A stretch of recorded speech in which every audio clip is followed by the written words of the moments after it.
when we go into the promised land, there are things we have to do. Remember I told you the promised land is about work. There are things you're going to have to do. In the promised land, you cannot sit on your blessed assurance and trust that it's going to appear in front of you. Because that's not what happens in the promised land. Okay? God has made full provision in the grace of Jesus to empower you. Okay? To empower you to be able to do it, but you have to do it. You have to do it. And the reason I'm saying this to you today is because God is saying to you, shift now. When God says now, He does not mean in a year's time. He does not mean in a month's time.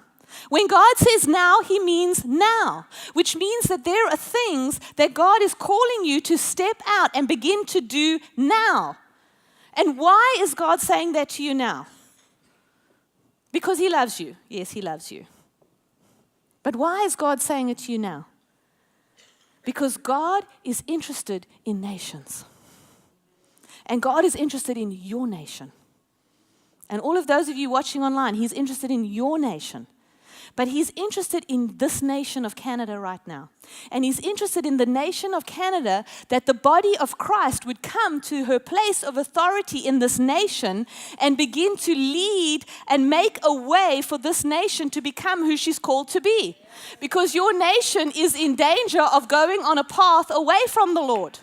Okay? Many nations in the earth are. We are in, I believe, like the valley of decision in the nations. Nations are deciding, are they going to be, as it were, sheep or goat nations? Nations are deciding, okay? And here's the thing. Well, who makes that decision? I don't believe it's politicians voting in the UN. I believe it's the body of Christ that makes the decision and carries the weight to decide where will we be. Will we be a people that carry the weight and the glory of God and follow in His way, or will we be people that go our own way? Will we be people who are just about ourselves and what we want and where we're going, or will we be people who say, no, Lord, what do you want, and who have you called us to be, and how will we serve your purposes? And so we're standing in the valley of decision, and nations are hanging in the balance right now. Now, other nations are on more of a edge than this nation, I'll say that. But I want to say to you, Canada, if you don't begin to step into your promised land right now and begin to go in the way that the Lord has for you, then your nation is going to be in danger. Okay? It's time for you to step into the promised land. Why? So you can be blessed. Absolutely, you're going to be blessed. But that's not God's primary purpose. He wants you in the promised land because He is looking for you to be a light to the nation.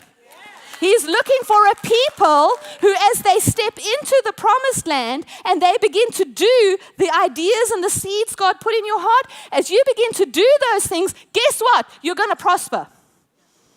How do I know? Because God has given you the power to create wealth. Wealth in all everything that means. Favor, wealth in the natural, influence, all of those things. You're going to begin to, because God is going to raise up a people who are prospering. Okay? Who are so blessed that the blessing is flowing out of them, and all the nations of the earth are going to be blessed because of them. Okay? But you've got to start with your nation. You've got to start with your nation. Canada needs some blessing so that God can confirm His covenant. And so God is looking and saying, I want you to step into the promised land. And He's saying it to you, seated here today, because you are positioned right now with the way that God has built this house. You are positioned to move now.